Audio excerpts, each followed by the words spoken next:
Hello and welcome to my channel, Inviting Possibilities. My name is Rochelle and I'm here to do a love reading for Scorpio during Venus retrograde.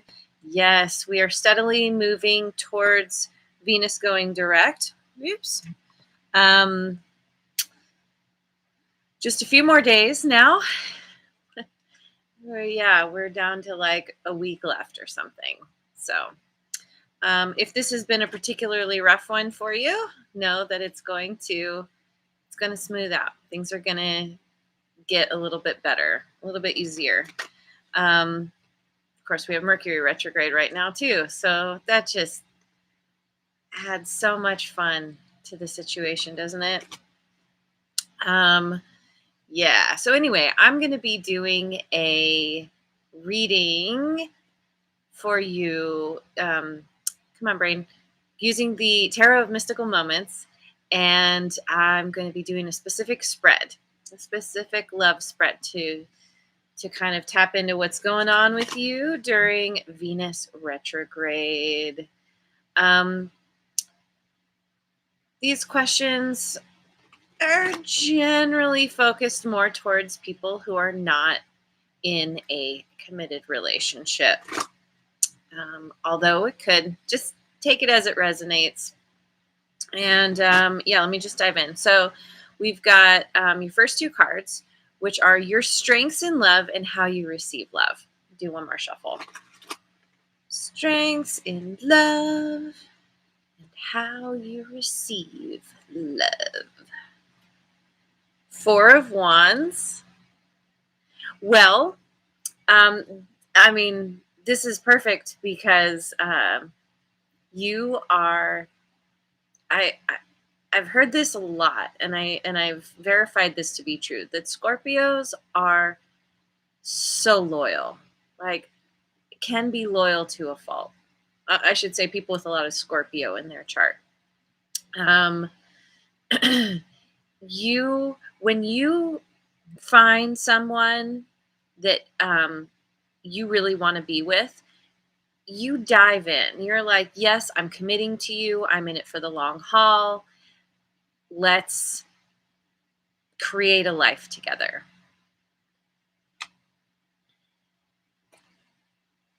And Judgment. You are also good at, maybe sometimes you stay in commitments past their expiration date, but at a certain point, you get to a place where you're like, okay, if there are shenanigans, I'm not going to put up with this anymore. You always come back around to yourself. You always kind of, at a certain point, you know when to put your foot down. Sometimes it takes a while, but once you do, you're like, wait, will I put up with this? Won't I? And so it's really good. Like, it kind of feels like being able to set good boundaries. Maybe not right away. Not everyone's great at that, but eventually you find yourself in a place where you're like, oh, wait, I've been putting up with what? For how long? No, not doing that anymore. Good morning, Jojo. Welcome. Okay, so let's look at so the next card is your weakness in love. Five of Pentacles. You've been through it. You have dealt with a decent amount of heartbreak and pain, and you felt left out in the cold, and you feel like you need to protect yourself over everything. Thanks, Jojo. This card in particular speaks to me of whatever is left of the love that you have to give, of your heart. You are fiercely protecting it. The problem with this is that, sure, nothing bad can get you, but there's no space for anything good to come in either. You're growing roots. Pretty soon, it's all going to be It's like building that wall, and that's the last thing you want to do. And it's that kind of situation where, yes, you've been hurt. Yes, you've been through it. No, you don't want to go through that again. You're, you know, very into setting much stronger boundaries than maybe you had in the past. But this is, um, it's that point where you have a choice to make. Do you keep protecting yourself so that it keeps everyone away, or do you learn your lesson?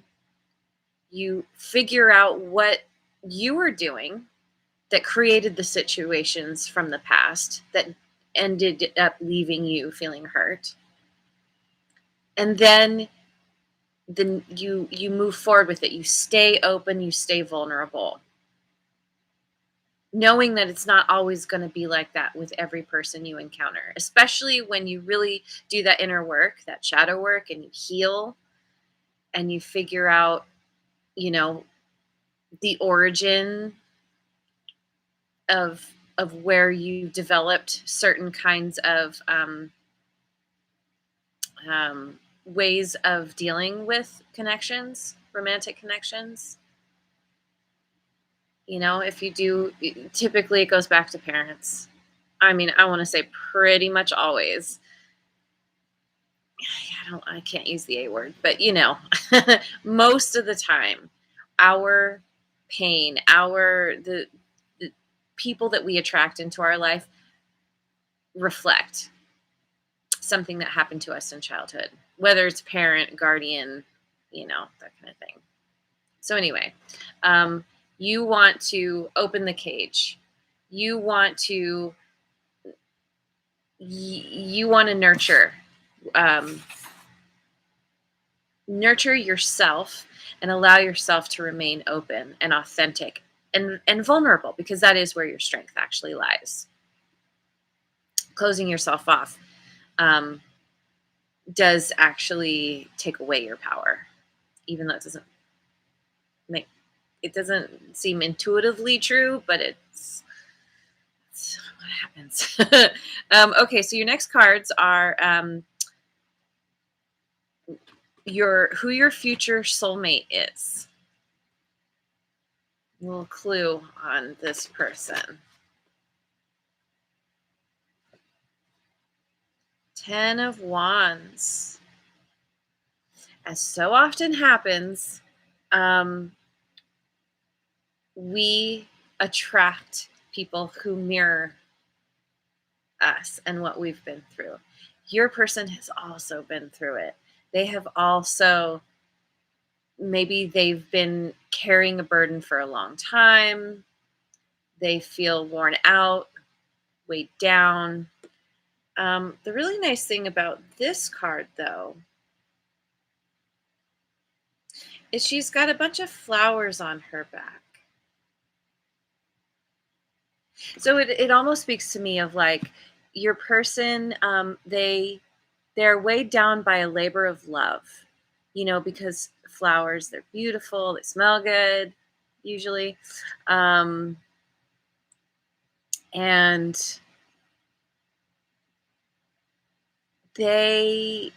it's like wanting to continue to gather beauty.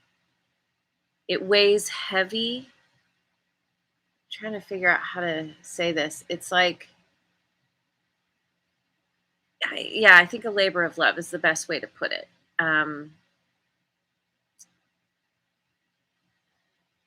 It might feel like a lot, but they want to keep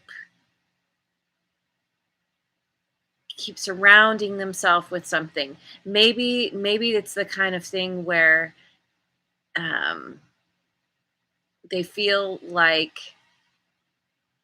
even if it feels burdensome and heavy, there's a lot of benefit from doing this, from carrying this. Maybe they're looking at the big picture, looking at the end game. There's some reason that this is happening. But they're coming to the end of a cycle. So whatever is going on with them, I think they're gonna put down this burden eventually, sooner than later. Because tens are the end of a cycle. At a certain point, they're gonna be like, okay, I've done all I can do here. Now it's time to deliver this, whatever I've been carrying, where it needs to go so I can move on and do something new, collect something new. I don't know, something like that. All right, let's see. What's another card? Temperance. Yeah, your person is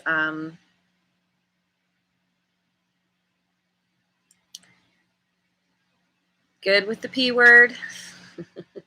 Patience, they're biding their time. Finding balance. Yeah. With these two cards, it's like they know that they're going to get to put this burden down eventually. So they're just kind of taking it slow, one step at a time. They're still gathering things that they need. They're not quite done, but they're close. And so they're just like, well, okay. I'm about ready to close this cycle, but for some reason I gotta tie up some loose ends somehow. Kitty confirmation right there. Okay, so then what is holding you back in love? Scorpio. The Fool. Fool is holding you back.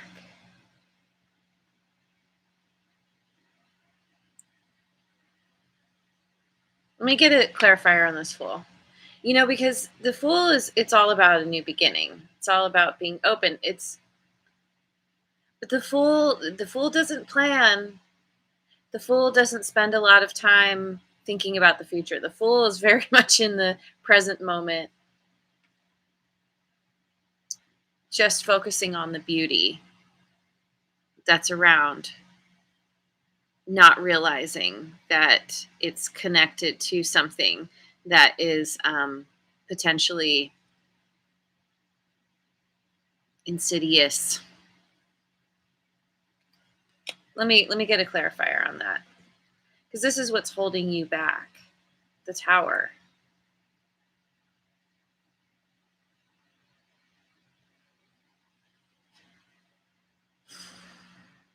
I think this is what you've been through.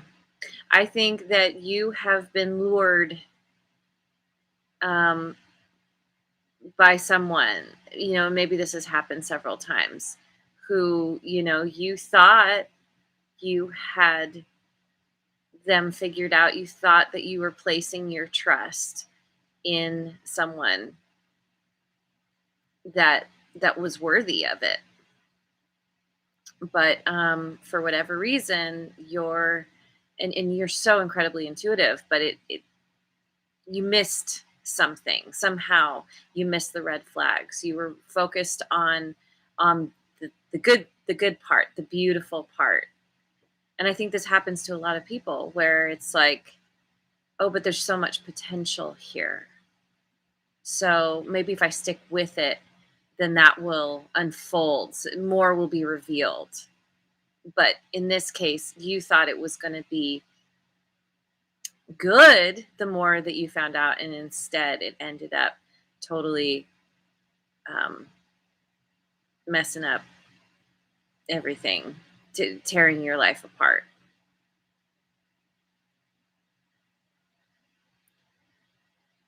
And if this was your most recent connection, there's this sense of you holding on so tightly, even though it needed to crumble. This is one of those examples or is the example I was talking about with this card, where you did not want to let it go. You did not want to want this to end, and you held on way longer than, we'll say, way past the expiration date. And it all crumbled around you, and you're like, okay, this is all I have left. It's all I have left from all that craziness. I'm out in the cold. I don't have my castle anymore. I have this just bare remnant of something. And so I don't know. I feel like after having gone through this, you're gun shy. You're like, okay, so every time I see something beautiful in someone, there's something evil and dark and bad lurking that's going to destroy my life again. Which is not true. It is not true. But, if you got to do the healing, you got to do the work, or you do end up attracting the same types of people over and over again, the same types of situation. You got to take responsibility for your part in things, for, maybe being a little bit too idealistic, not seeing those warning signs, because there always are. They're always there. We just, sometimes we're not able to see them, and sometimes we are and we ignore them. And I think especially for you, you're really good at, you kind of, you know that but you're like, but this is, for whatever reason, it's very, it draws you in, alluring. I say that word a lot, but anyway, let's go to the Queen of the Moon Oracle.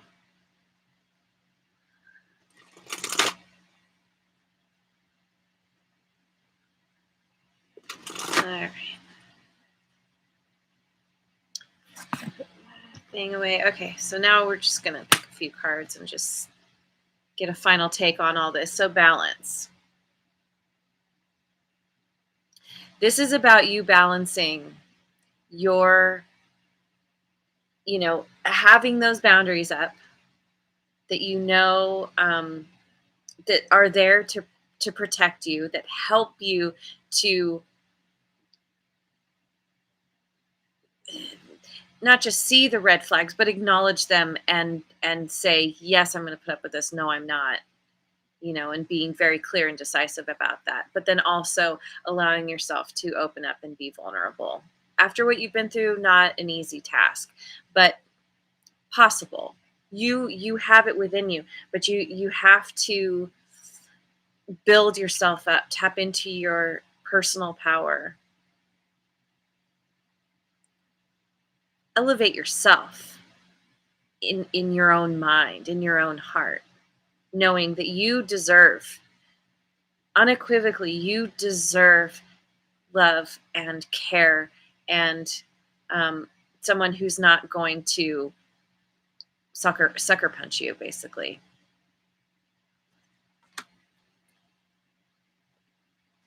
Beauty. This is exactly what I was just saying.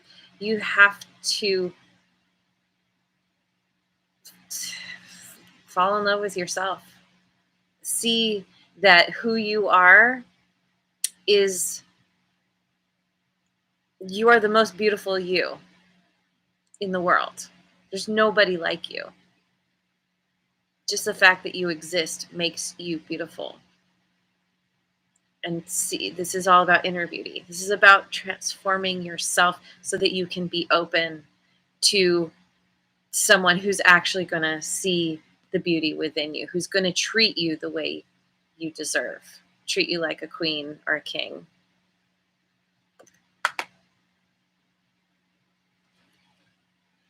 Trust.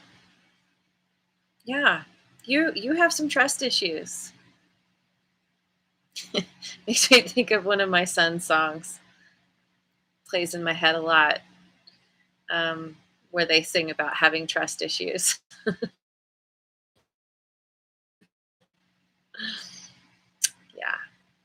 Yeah, You're trying to keep yourself protected. Here's your little bubble. Here's your boundary. But it's like you need to let yourself go stretch your boundaries sometimes. Only when it feels appropriate and comfortable. Not keep yourself hidden and locked away, ultimately. Trust that there is someone who's going to come along who wants to nurture you, who wants to help you hatch from whatever protective shell you've been inside for however long. And Princess K, good morning. Boundaries. There it is. There it is. Need I say more? Once again, we've got the bubble. In the bubble, in the egg,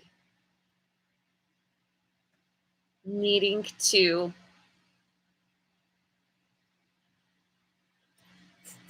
set those boundaries, but allow something beautiful to come in as well. Allow yourself to come out of your protective shell. Makes me think of a crap. Maybe you have Cancer in your chart. Those of us with a lot of water in our chart, we have a tendency to overgive. And so there is that knee-jerk reaction once we've been taken advantage of. Maybe having it happen over and over again, where it's just like, I can't do this anymore. And it's like, no, you got to learn to do it smarter, basically. I'm going to pull a rune card for you. I think I have them all here. Okay.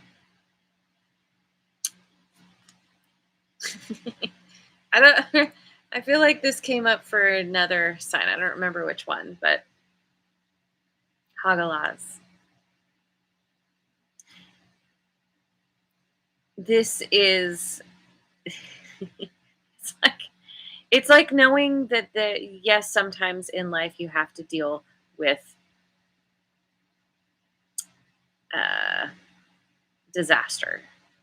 Things happen totally out of your control.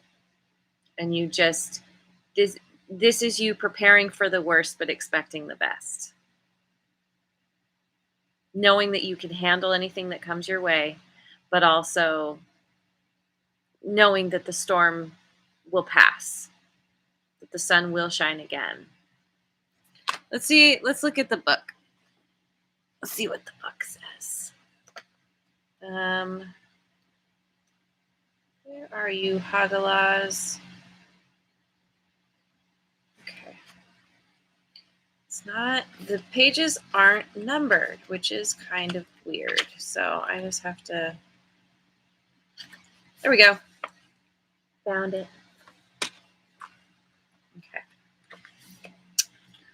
Hagalaz means hail or stone and is closely associated with the unpredictability of nature, which can cause widespread disruption. Nature is a force we cannot tame despite our best efforts. This rune suggests that crisis is taking over in some area of your life, or at least threatening to take over, and there is little you can do about it but wait and see where the dust settles. Whatever disruption you are dealing with in your life is beyond your control, but what you can control is your reaction to it. If you can be patient, stay detached, and remain calm, you will weather the storm and may just find that the unwanted shakeup has given you an unexpected and liberating new perspective, insight, or direction. It may also remind you that sometimes things happen in our lives that we cannot explain, but these things are amazing opportunities for personal awakening and growth.